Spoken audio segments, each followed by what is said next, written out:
If the feed store closed tomorrow and never reopened, how long would your chickens last? In this video, you will learn the 3-system homestead method that can cut your feed bill by half or more using nothing but the land you already have. The 3-system flock. How old-timers fed chickens without a feed store.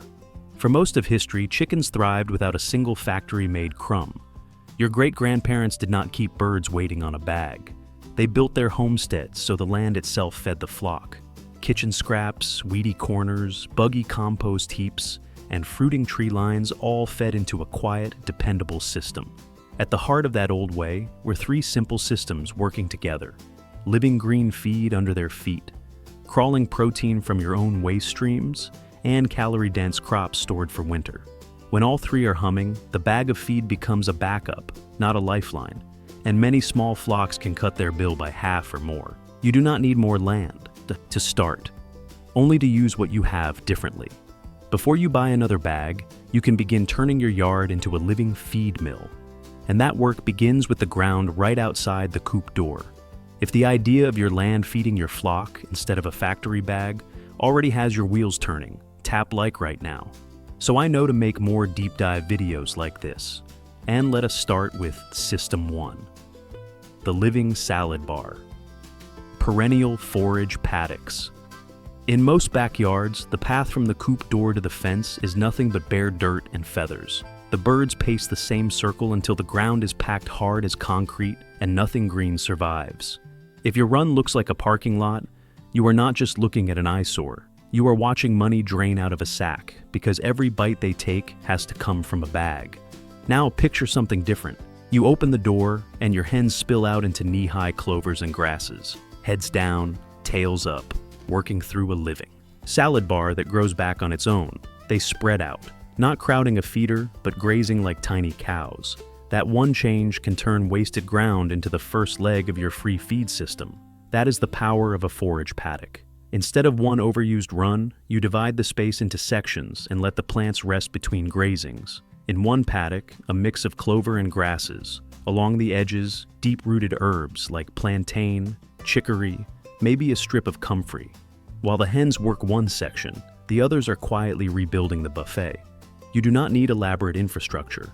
A few step-in posts, light panels or netting, and a simple gate can turn one tired rectangle into a rotation.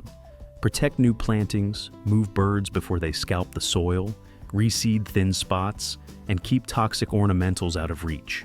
With a few weeks of patience, the ground under your flock starts paying its own way. In the next 7 days, you could mark off just one corner and let it rest toward becoming your first real paddock. But grass and clover are only the first course.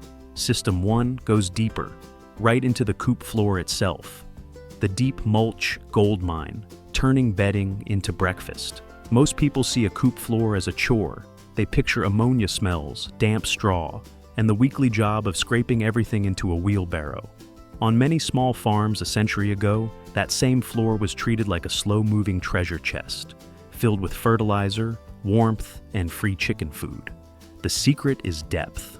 Instead of a thin, dirty layer you strip out, you build a thick mattress of carbon-rich material and keep adding to it. Wood chips, dry leaves, shredded straw, sawdust, even torn cardboard go under the roosts. Every night the birds add their share. Every morning, their scratching stirs it in. Down where the light cannot reach, microbes wake up.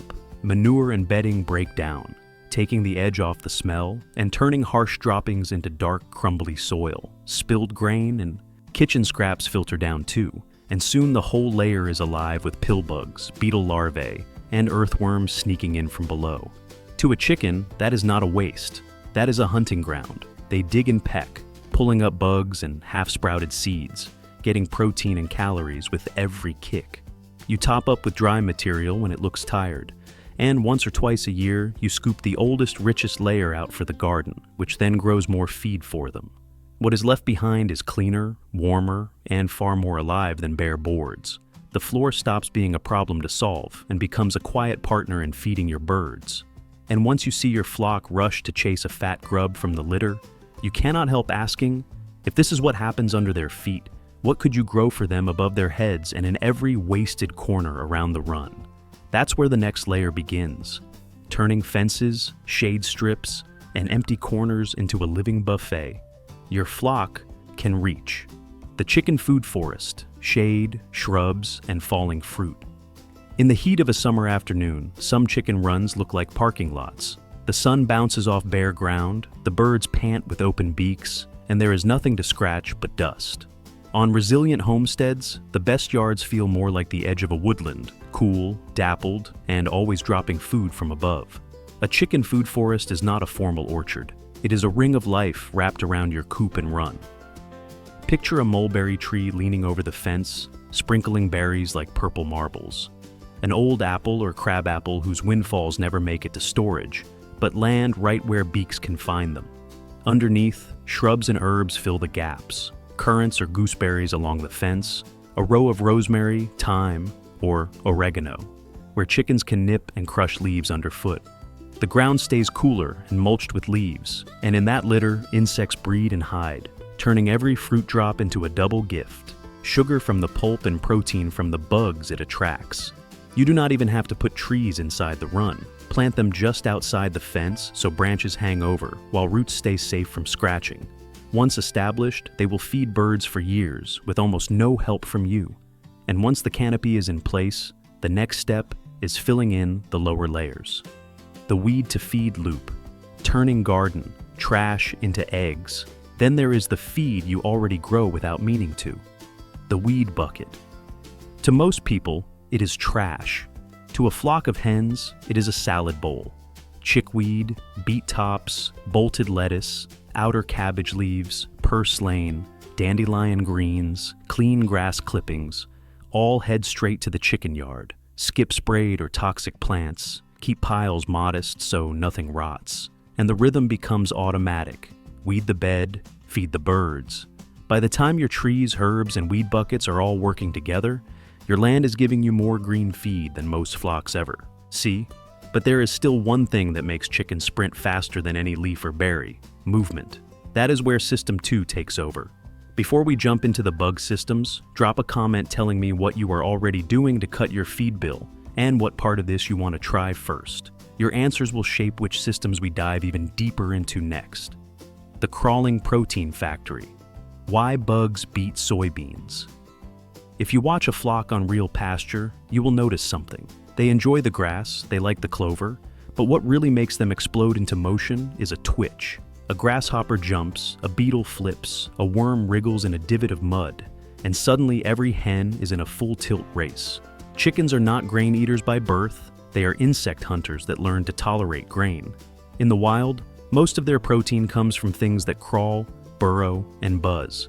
Modern feed tries to mimic that with soybean meal and other plant proteins. But there is a reason their eyes light up for a moth and not a pellet. Bugs are dense in protein, healthy fats, and trace minerals, and they flip every natural switch that bird has. System 2 of the 3 system methods is all about crawling protein. On old-style farms, no insect was wasted. The manure pile, the compost heap, the damp spot under the wood pile, all of it shimmered with larvae and worms, and the flock patrolled it like a living cleanup crew. You are not importing exotic feed. You are concentrating the insects that already want to live in your waste streams. From there, it's a short step to designing those insect magnets on purpose instead of by accident. The black soldier fly tower, kitchen scraps to fat grubs. The simplest place to start is a bin that turns kitchen scraps into black soldier fly larvae.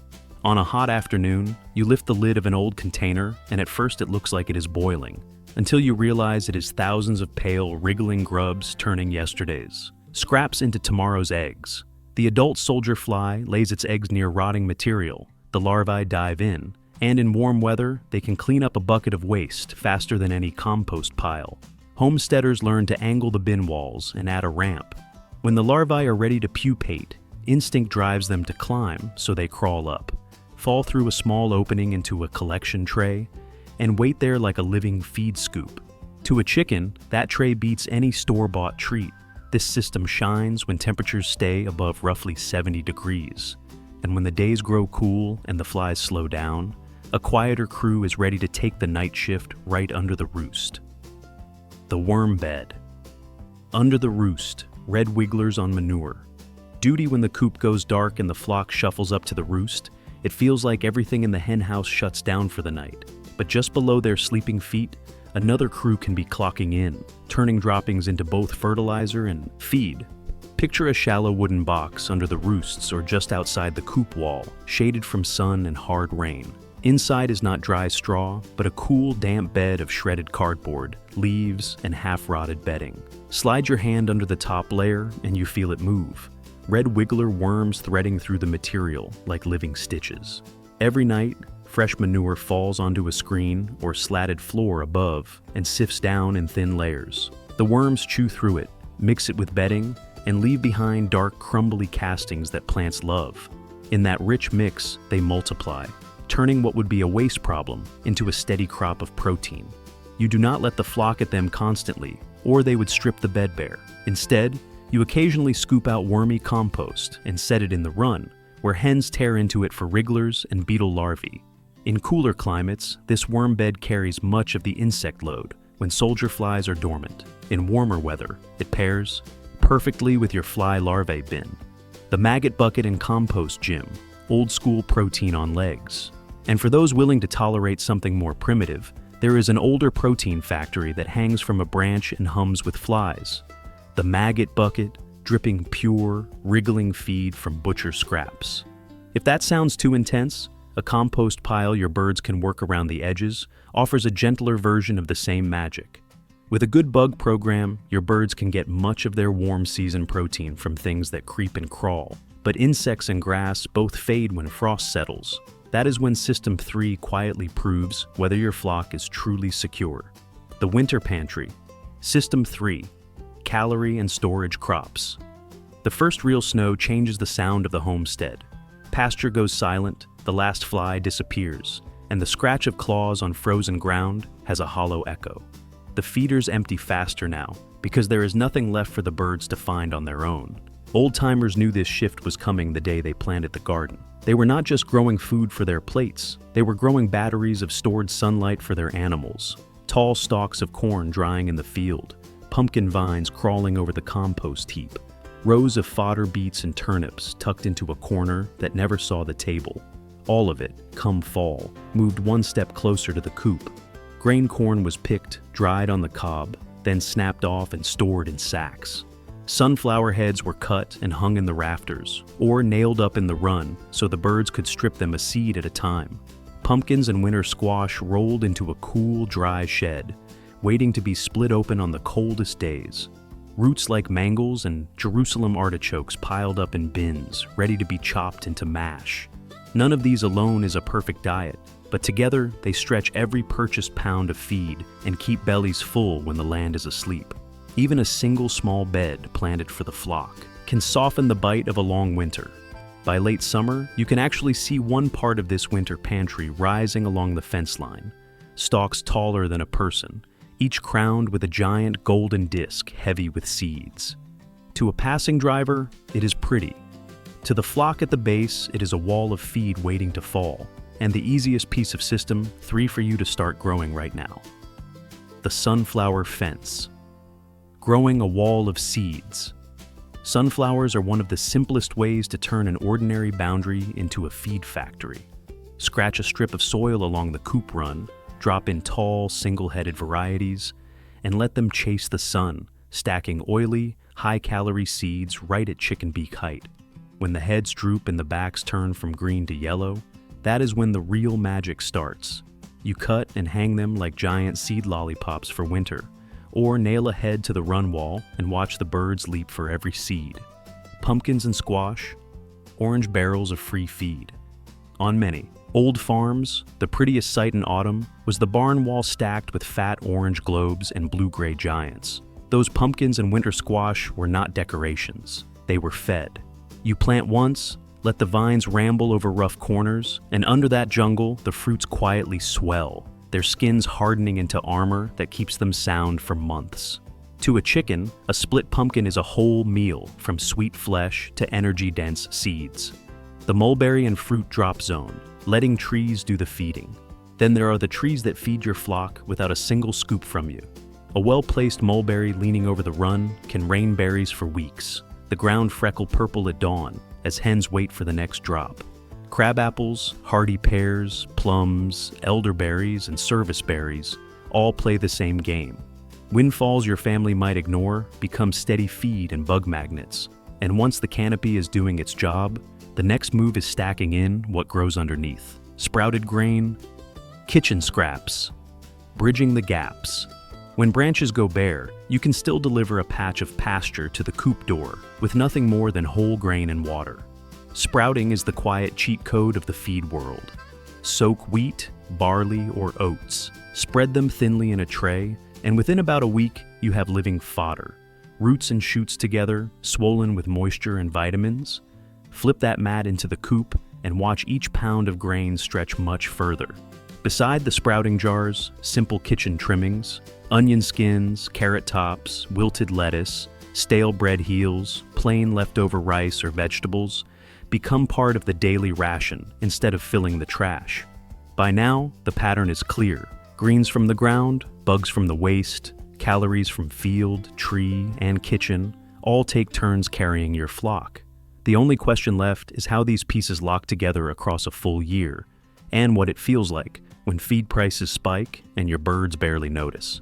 If you know another chicken keeper staring at rising feed costs, share this video with them so they can start building these systems too. A whole community of land-fed flocks is a lot harder to knock down than one person with one bag. A year of free feed, stacking the 3 systems. Picture your year not as a straight line on a calendar, but as a slow-moving circle.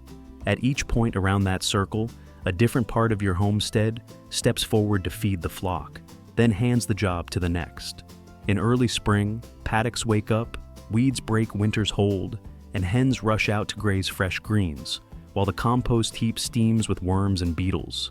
By summer, the living salad bar is in full swing. Trees are leafed out, mulberries and berries begin to fall, and the black soldier flies and hums, turning peelings into plump grubs.